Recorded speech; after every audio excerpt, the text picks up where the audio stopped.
Estava eu passeando pelas internet aí da vida e me deparei com uma matéria que eu achei muito interessante. Eu sou uma pessoa que gosto muito de ler, então eu estou constantemente lendo entrevistas, matérias, e como o meu conteúdo é mais voltado para Tailândia, para BL, eu estou constantemente consumindo matérias sobre esse tipo de assunto. E como eu disse, estava passeando na internet, encontrei essa matéria e eu resolvi trazer ela aqui para vocês. A matéria pergunta basicamente se as séries yaoi tailandesas estão destruindo a indústria do entretenimento. Um questionamento pesadíssimo. Vamos ver do que se trata a matéria.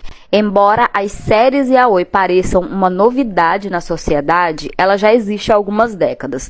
Mas hoje em dia, as séries boys love se tornaram outro tipo de série que pode conquistar o coração dos telespectadores, tanto na televisão quanto online. Principalmente nas redes sociais, como o Twitter, que sejam tailandeses ou estrangeiros, estão sempre falando sobre as séries e sobre os atores que estão na moda ou que estão em evidência. Como resultado, o governo, o setor privado e público em geral começaram a ver esse tipo de conteúdo como algo lucrativo para a Tailândia, já que essa indústria tem um alto valor econômico porque gera enormes receitas dentro e fora do país, a ponto até de criar uma cultura chamada economia yaoi. Mas as séries boys love podem realmente ser considerado algo bom, que só tem aspectos positivos para o nosso país? Esse tipo de mídia criou um grande impacto em nossa indústria do entretenimento doméstico. Até que, às vezes, não consigo deixar de perguntar se as séries boys love são ou não uma mídia que está destruindo a indústria do entretenimento tailandês. A primeira crítica: a trama não é focada nas lutas e nem nas causas LGBTQIA+, mas sim focada em cenas de amor. Quando a indústria boys love começou a produzir os seus romances e divulgá-los não somente na Tailândia, mas também mundo afora através da internet, eles visavam e muitas vezes ainda visam apenas mostrar a animação.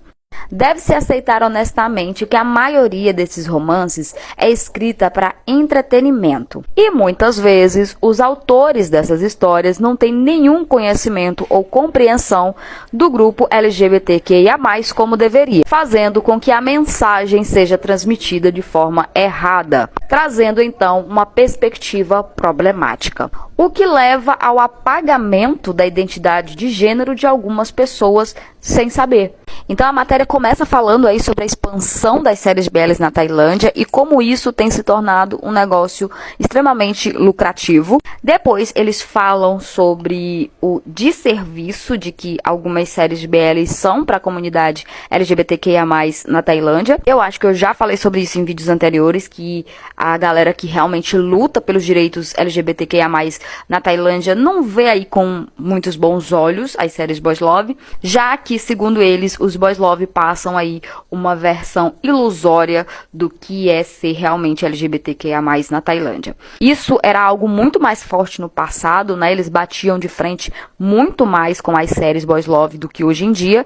Afinal de contas, hoje em dia a gente já encontra vários BLs que tratam aí das pautas LGBTQIA+, como o casamento igualitário, que está sendo constantemente batido aí em muitos BLs. Mas ainda hoje, algumas pessoas olham aí meio que atravessado para as séries, porque acham que essa mudança está acontecendo simplesmente porque anteriormente no passado eles batiam muito de frente, né? A comunidade batia muito de frente com as produções, então eles meio que acham que agora as produções estão começando a falar a respeito dessas coisas para tentar atrair esse público. Outra coisa que eles batem bastante na tecla é sobre o fetichismo sobre a pessoa gay, já que as grandes consumidoras desse tipo de conteúdo são mulheres heterossexuais que veem a relação entre dois homens como o seu objeto de fanfic. Totalmente errados não estão, hein? Além disso, pegar um romance como uma base de fãs original para fazer uma série também aumenta a expectativa dos leitores de que deve haver uma cena de um momento icônico,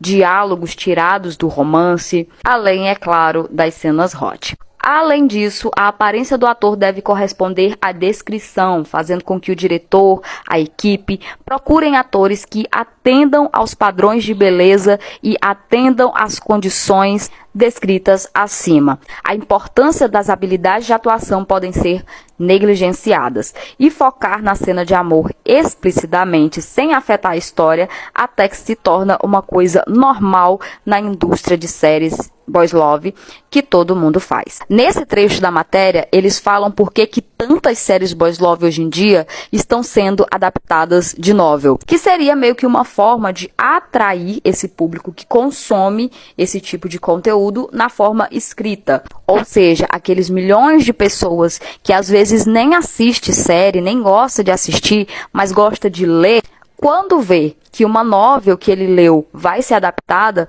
lhe dá ali uma pitadinha de curiosidade para ver essa mesma história com pessoas reais vivenciando aquela história. Em outras palavras, gente, a matéria está dizendo que essa indústria está tentando trazer pessoas de todos os lugares para consumir esse conteúdo. E a indústria estaria focando nisso, em trazer cada vez mais público, pensando exatamente em lucros. Outro ponto muito interessante que a matéria toca é sobre a aparência dos atores que são contratados. Afinal de contas, se a série que está sendo produzida é baseada em uma novel essa que já deu uma descrição de como seriam esses personagens, os autores vão atrás de atores que se encaixem dentro dessa descrição. Ah, mas o que tem de errado nisso, em fazer com que os atores se pareçam com os personagens? O errado, gente, é que em um país onde já se supervaloriza uma boa aparência, outros atores que meio que não se encaixem nesse padrão de beleza são simplesmente descartados. Seja ele por ser considerado feio, seja ele por ter uma pele mais escura do que o padrão que é estabelecido, ou seja por ter trejeitos e um estilo mais afeminado ou ser assumidamente gay. O que faz com que, no final das contas, muitos atores sejam contratados pura e simplesmente por conta da aparência, que muitas vezes não tenha nem tanta experiência de atuação, enquanto outros que são experientes, que conseguem entregar uma boa atuação, que fariam um bom trabalho, são simplesmente descartados por não se encaixarem no padrão. Inclusive, eu vou fazer um vídeo aqui sobre coisas que a indústria faz para encaixar atores dentro desse padrão, que acaba muitas vezes até descaracterizando a pessoa. E no final desse trecho, eles falam também sobre o foco excessivo sobre cenas hot, muitas vezes em detrimento até o enredo da história. Eu até cito, por exemplo, o BL War of Why, que é um BL incrível, que bateu em pautas muito importantes, mas geralmente as pessoas só conseguem se lembrar das cenas hot que aconteceram durante a série. Mas vamos continuar, que a matéria não acabou. A gente vai para a parte mais importante. Mesmo que atualmente existam muitos diretores ou trabalhadores que tentam mudar a ideia das séries boys love, trazendo uma direção melhor, porém, com o crescimento da indústria do BL na Tailândia, atingindo aí até os mercados estrangeiros, a indústria ainda insiste em focar em histórias aonde se foca nas cenas hot e na venda do casal Jim, ou do casal imaginário de qualquer maneira. Não tem nem muito o que comentar, né, gente? Porque tá bem claro. Muitos diretores, roteiristas, até querem fazer uma série BL com qualidade, com um roteiro interessante, com uma história bem desenvolvida.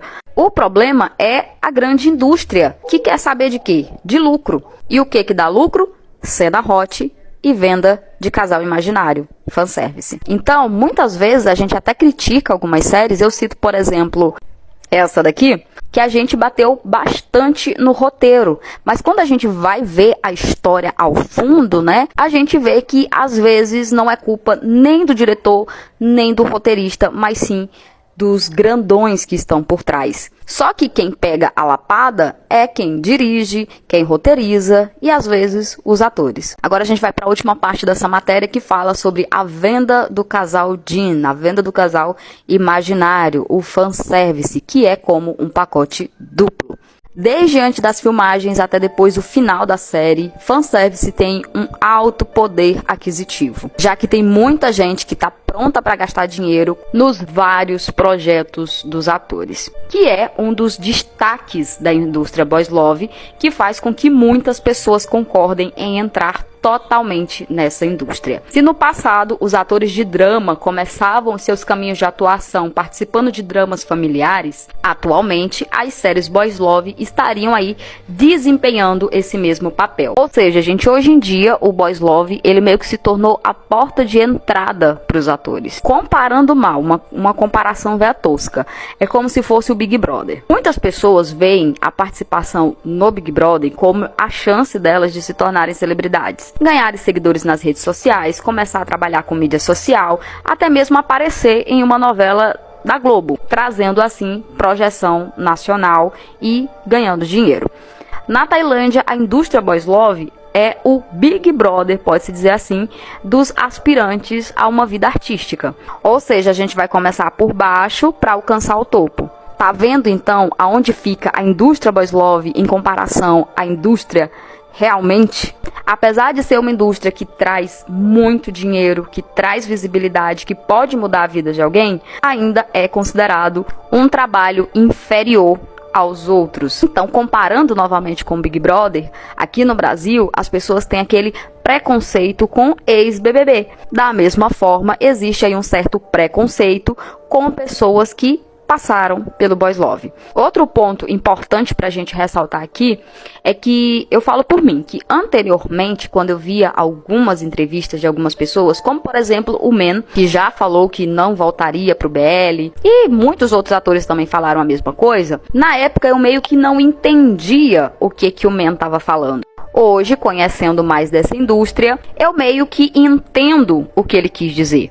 Se eu passei pelo BL e consegui subir para um canal de televisão para trabalhar num patamar acima, voltar para o BL, para eles é meio que decair, andar para trás. Esse é outro motivo pelo qual a comunidade julga muito o meio BL, chegando a dizer que são um bando de heterossexuais que estão utilizando a comunidade como trampolim para poder subir na vida. Mas a grande realidade na Tailândia é essa, querendo ou não. Os atores começam a fazer BL, mas eles não sonham em fazer BL para o resto da vida. Aquilo foi só a porta de entrada para o que eles realmente querem. Continuando, mas apenas o casal Jin, ou o casal imaginário, agora tem que suportar as expectativas das mulheres. E isso porque os fãs tendem a se apegar muito aos atores que aparecem muito juntos em cada série. Quanto mais entrevistas e comportamentos que parecem ser comportamento de casal, mais os fãs irão cobrá-los. Aí eles colocam a foto exatamente de Z e de Nunil. Quanto mais os atores fazem fanservice, mais esse grupo de fãs se torna viciado nessas imagens e nessas ações. Em outras palavras, quanto mais eles acreditam, quanto mais viciados eles ficam, quanto mais eles acham que eles são um casal, mais dinheiro eles vão gastar com esses atores. Então, quanto mais esse casal Jin fica famoso, mais trabalhos eles fazem juntos. Se houver troca de pares ou esse ator começar a contracenar com uma mulher, muitas vezes não obterá tanta resposta quanto antes. No entanto, se esses atores decidirem usar o serviço de fãs para manter a sua base de fã, inevitavelmente isso pode levar a críticas do público em geral no futuro, porque uma hora isso vai acabar e aí essas ações podem ser chamadas de queerbait, que significa usar histórias LGBTQIA+, como argumento de venda para criar benefícios comerciais. É isso, gente. Eu acho que essa última parte ela é autoexplicativa, né? Eu não preciso desmembrar para vocês, porque a matéria já deixa isso muito bem claro, né? Então, fiquem à vontade para comentarem sobre isso aí nos comentários. E para refletir e discutir de forma respeitosa sobre tudo isso. Link da matéria para quem quiser ler, vou deixar lá no Instagram.